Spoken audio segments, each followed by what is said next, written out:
ہر لحظہ ہے مومن کی نئی شان نئی آن، گفتار میں کردار میں اللہ کی برہان۔ دوپہر کے قریب جنگ میں شکست کے بعد زربخت اب اپنے والد کباد سے ضد کر رہا تھا کہ وہ اس کے ساتھ مدائن جائے تاکہ وہ وہاں جا کر آئندہ آنے والی جنگوں میں حصہ لے سکے۔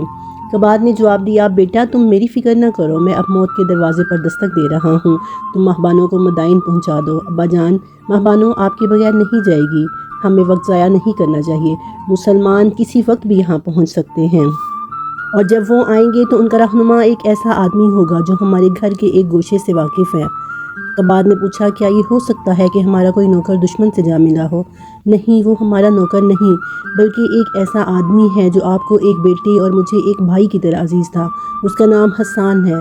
ابا جی، وہ مسلمانوں کے ساتھ مل چکا ہے، میں نے اسے حفیر کے میدان میں دیکھا تھا، میں ہر ذلت برداشت کر سکتا ہوں، لیکن یہ برداشت نہیں کروں گا کہ وہ فتح کے نعرے لگاتا ہوا ہمارے گھر میں داخل ہو۔ آج شام سے پہلے ہمارا دریا کے پار پہنچ جانا ضروری ہے، میں نے گھوڑے دریا کے پار بھیج دیے ہیں اور آپ کی پالکی اور ضروری ساز و سامان اٹھانے کے لیے گاؤں کے آدمی بلائے ہیں۔ اگر آپ نے سفر میں زیادہ تکلیف محسوس کی تو ہم چند دن دریا کے پار کسی بستی میں ٹھہر جائیں گے، کاؤس یہیں رہے گا۔ کباد نے اطمینان سے جواب دیا، اگر تمہیں حسان کا خوف ہے تو مجھے یہیں رہنے دو، وہ مجھے کچھ نہیں کہے گا۔ زربخت آنکھوں میں آنسو بھر لاتے ہوئے چلایا، ابا جان، مجھے حسان کا خوف نہیں، لیکن آپ مہبانوں کے متعلق کیوں نہیں سوچتے؟ کباد کے مرجھائے ہوئے چہرے پر اچانک سرخی آ گئی اور وہ اٹھ کر بیٹھ گیا۔ ماں بانو جلدی سے آگے بڑھی اور اسے سہارا دینے کی کوشش کرتے ہوئے بولی، ابا جان آپ لیٹے رہیے۔ کباد نے کہا، تم میری فکر نہ کرو بیٹی، مجھے چکر نہیں آئے گا، تم سفر کی تیاری کرو۔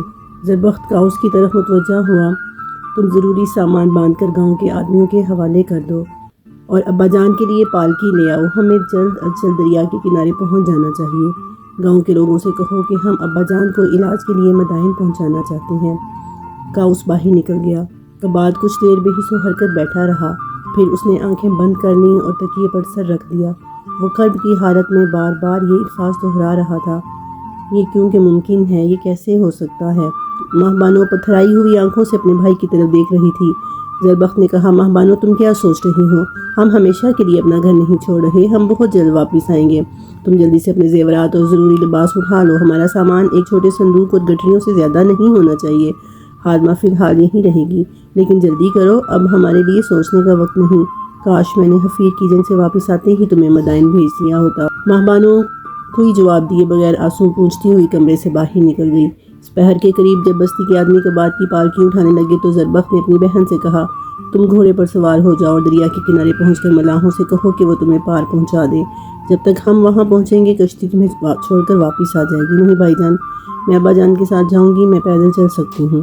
سامان اور پالکی اٹھانے والے آدمی ڈیوری سے باہر نکل گئے اور زربخت اور مہبانو ان کے پیچھے ہوئے، لیکن ڈیوری کے قریب پہنچ کر مہبانو اچانک رک گئی اور مڑ کر خادمہ کی طرف دیکھنے لگی جو چند قدم دور کھڑی اپنے آنسو پوچھ رہی تھی۔ پھر وہ بھاگ کر آگے بڑھی اور سسکیاں لیتے ہوئے خادمہ سے لپٹ گئی۔ عمر رسیدہ خادمہ نے اس کے سر پر ہاتھ پھیرتے ہوئے کہا، بیٹی حوصلے سے کام لو، مجھے یقین ہے کہ وہ تمہارا دشمن نہیں ہو سکتا۔ مہبانو نے مڑ کر ڈیوری کی طرف دیکھا۔ زربخت باہر جا چکا تھا اور حویلی کے اندر کاؤس اور ایک نوکر کے سوا کوئی نہ تھا۔ اس نے کہا، نہیں، اب میں اپنے دل کو فریب نہیں دے سکتی، ہم ایک دوسرے کو دوبارہ نہیں دیکھیں گے، لیکن اگر وہ یہاں آئے تو اسے میری طرف سے یہ پیغام دینا کہ ہم تمہارے بھائی سے تمہاری دشمنی کا انتقام نہیں لیں گے، اور خدا کے لیے اسے یہ نہ بتانا کہ ایک پاگل لڑکی اس کے لیے آنسو بہایا کرتی تھی۔ زربخت نے ڈیوری سے نمودار ہو کر آواز دی، مہبانو تم کیا کر رہی ہو؟ آتی ہوں بھائی جان، وہ یہ کہہ کر دروازے کی طرف چل پڑی۔ کباد کی روانگی سے تھوڑی دیر بعد بستی کا ایک آدمی بھاگتا ہوا حویلی میں داخل ہوا اور اس نے کاؤس کو اطلاع دی کہ چند سوار اس طرف آ رہے ہیں۔ کاؤس نے جلدی سے ڈیوری کا دروازہ بند کر دیا اور اپنے دوسرے ساتھی کو ترکش اور کمان لانے کا حکم دے کر بھاگتا ہوا چھت پر چڑھ گیا۔ چند لمحے بعد وہ مسلخ سواروں کو دیکھ رہا تھا۔ وہ دروازے سے 15-20 قدم دور رک گئے۔ حسان نے کاؤس کی طرف دیکھا اور آگے بڑھ کر بلند آواز میں کہا،